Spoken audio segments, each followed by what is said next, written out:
need my head red. Oh, even for me this is pushing it. Very quickly, before I lose my camera and my tripod to the sea. Hi, how are you? I'm down Mumbles sort of coast. That's Mumbles Lighthouse in the background. And yeah, I was actually intending on doing like a nice, because it's a really crap day. I was just desperate to get out with the camera. I mean, I've worked with my camera, but it felt like I haven't done any landscape photography in so long. I just had to get out with the camera. I didn't care what the weather was going to be doing tonight. I just knew I was going to be out. South coast of Gower, South Wales, somewhere. I have no idea. I thought I'd just hope. Yesterday actually was really annoying. I couldn't get out, but the sun was amazing. So that was it. That's what spurred the excitement to get out for tonight with my camera. So yes, we are down South Wales, Mumbles Lighthouse over in the background, and I've got the camera perched on the edge of a cliff, which is always a good idea. The tide is on its way in. I think I've got about half an hour before sunset. Sunset's at 6:30. What time is it now? It is 6:15. So I've got 15 minutes before sunset. It sets in that direction, so absolutely nothing colourful is going to be going on over the direction, where is it, of the lighthouse. So yeah, I've had a bit of a lull with landscape photography recently. I've not been inspired. I don't know what it is. I've been really frustrated with my landscape photography. I don't think I've taken a decent image in what feels like ages. You know what it's like. You see these Instagram photographs, these other photographers I know on social media creating some amazing photographs, and it really has been starting to get me down a little bit. But you know what? I thought, you're not going to get any better by sitting in the house complaining about it. So I've come down with the camera today, perched myself on the edge of this cliff, which is absolutely... Oh, I'm gonna have to move the camera. Yeah, look at this. Absolutely lethal. I've moved it about 5 times. Basically what's happened, I was at the photography show last week, and I met some absolutely incredible people. Some people I follow on YouTube. It was great to see them. Also, a photographer I've followed for a hell of a long time, as an inspiration to every landscape photographer, I guess, Joe Cornish. And I was privileged enough to meet him actually. He's a true gentleman, so on the off chance that Joe, you're watching this, it's great to meet you, mate. But what I learned from his photography, which I guess I already knew, but it was the way he emphasised it and the way he spoke about it with such passion and such commitment and dedication, was balancing his photographs. So every photograph that he spoke about, that he showed us, his fundamental goal when he went out with the camera was to balance the composition, balance the colours, balance the exposure. So you didn't have these amazing photographs, but they just didn't feel balanced. You know, every photograph he showed us looked annoyingly good. So I think in a nutshell, that's kind of where my photography lacks, among others, I guess. But with balancing composition, I've got to keep an eye on this. And I'm going to make a conscious effort, really, just to make sure that every corner of the frame is interesting, the viewer's eye is pointed in the right part of the... You know, it doesn't leave you sort of... I've got to be honest, this photograph I'm taking here isn't a great example, because there's a great big white square in the top right hand corner, which I'm on the coast, what can you do about it? But the foreground and the majority of the picture, I'm trying to use this swell of water in the foreground as the main interest, and obviously then the motion that the waves are forming as the detail, and then that points your eye up there over to the lighthouse. Where is it? Over there, there again.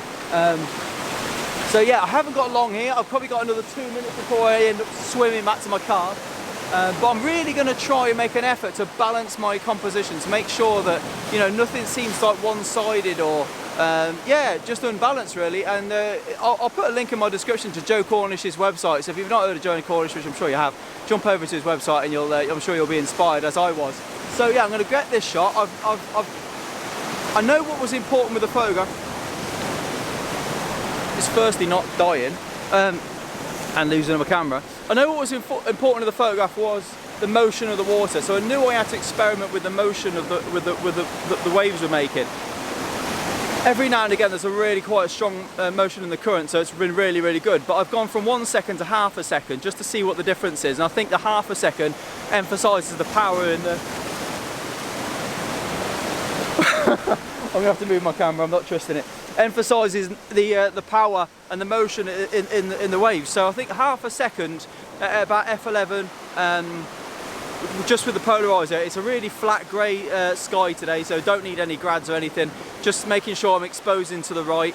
I've left a little bit of a gap at the end of the histogram, because as the water comes in, when it froths up, obviously that's going to lift the exposure a little bit. So I've allowed about 1/3 of a stop. just for compensation basically. But yeah, nice portrait, simple orientation. I'm about 18mm using the Samyang 12mm on my Fuji xt3, which I've now got in my hand because I didn't trust this way. Hopefully that's a really good shot, and I'm going to try and find another one, so I'll see you in a minute. Oh, let's see how that's looking. Nice.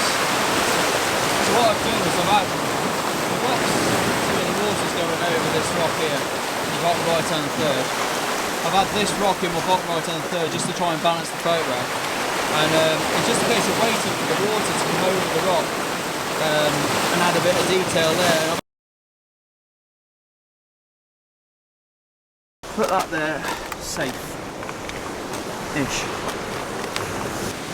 That was a bit lethal. I was genuinely scared for a minute then. Good grief. Right then, what I'm going to do is I'm actually going to spend a minute or two. I'm not going to take another shot. The light's gone rubbish, so I'm in no rush to get back. The car's only 5-minute walk, so I'm actually going to look at a photograph on the back of the camera.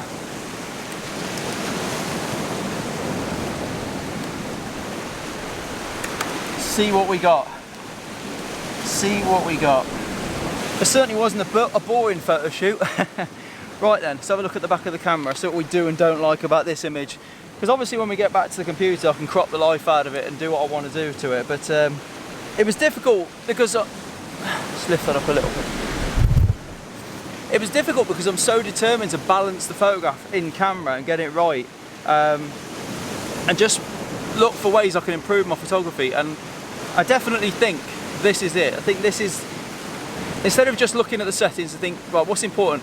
Slow motion because it's water, so we need a slow shutter to get the motion of the water, or really long exposure if you want to blur it completely. Instead of just doing that and then thinking, oh, the sky's a bit bright, let's put a grad on there, add the polarizer to get rid of reflections, and then obviously you've got the rules of thirds and stuff like that. That still doesn't mean that you're going to get a balanced photograph. It still doesn't mean that the picture's going to be good when you look at it. I mean, I'm as guilty as most. That is kind of the limit of when you look at a composition. That's kind of the things you kind of home in on. But looking at the back of this photograph, looking at the back of the camera, I'm actually really liking it, because I made sure that there was foreground interest in the bottom corner there. I knew there was the direction of the water was coming in here as well. Can you even see that? I'm trying to concentrate more on getting this right on location, as opposed to cropping the hell out of it when we get back to Lightroom. But I knew I wanted to balance the photograph as much as I could. So the bottom right hand corner, I've got this nice motion there, and that's, I mean, I said I'm about a third underexposed just to make sure that when the water came in, that white, I mean, to be honest, it went really dark really quickly, so I should have gone down to about f5.6 to keep it bang on, but obviously I could lift that in post. But there's lots of detail in the bottom right hand third. There's lots of the direction of the water coming into the camera in the bottom left hand third as well. You can see that. And then obviously the water points your eye up to the lighthouse then on the top. It's not on the top third because the interest in the sky was rubbish.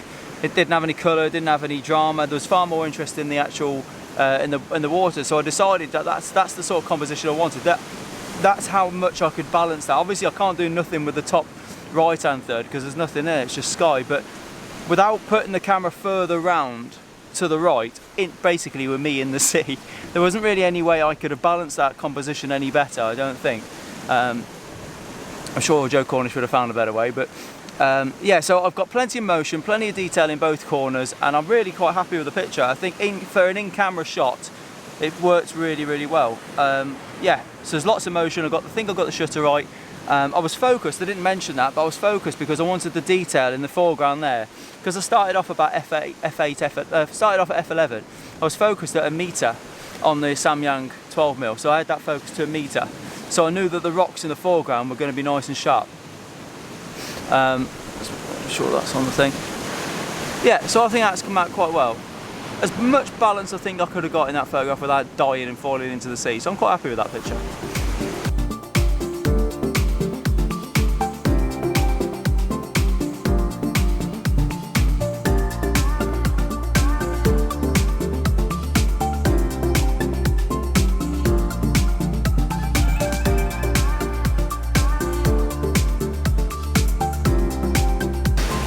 Right, now I can finally take this camera bag off.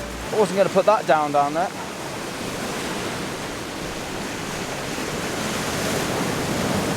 Right. Everything is away, safe, apart from me. Okay, so I'm going to give you a bit of a challenge. Should you accept it? When you go out with doing your landscape photography next time, it's actually something that I've been really trying to do with my street photography as well. So if you enjoy them videos, hopefully you see the same rules apply with that. Say a rule, achievement, I suppose, challenge. When you take your photographs, look at trying to balance it in camera whilst you're there, so that when you look at the photograph, it doesn't feel like all the details over one side. There isn't really much going on the right hand side. There isn't really much going on the left hand side. Everything you want the viewer to look at is on the right hand side. So when you take your photograph, think to yourself, what am I asking the viewer to look at? What is it about the photograph that I want people to look at and go, wow, that's cool? If most of that, the answer to that question, most of it is on the right hand side, perhaps crop the left. If you've got the camera on landscape, perhaps put it portrait. And likewise, if you've got it, if there's a lot more interest in the sky than there is in the foreground and you've got it landscape, perhaps put the camera portrait. But what I'm saying is, when you look at your photograph on the back of the camera, look at it and try and think, is this a balanced photograph? You might have the settings absolutely perfect, but then when you look at it and you get back at the computer, you might think the only thing that's missing is there's a lot of space over that side and everything seems to be happening over the right hand side or the left hand side or whatever. Try and make it so that when you take a photograph, you're balancing the composition in camera and not just taking a massive photograph if you've got a 50 megapixel camera and cropping the life out of it to get in all the detail. So that's what I'm trying to do, and that's what I think I've learned massively from the photography show, and actually seeing some of my friends who are also on YouTube putting their photographs in print.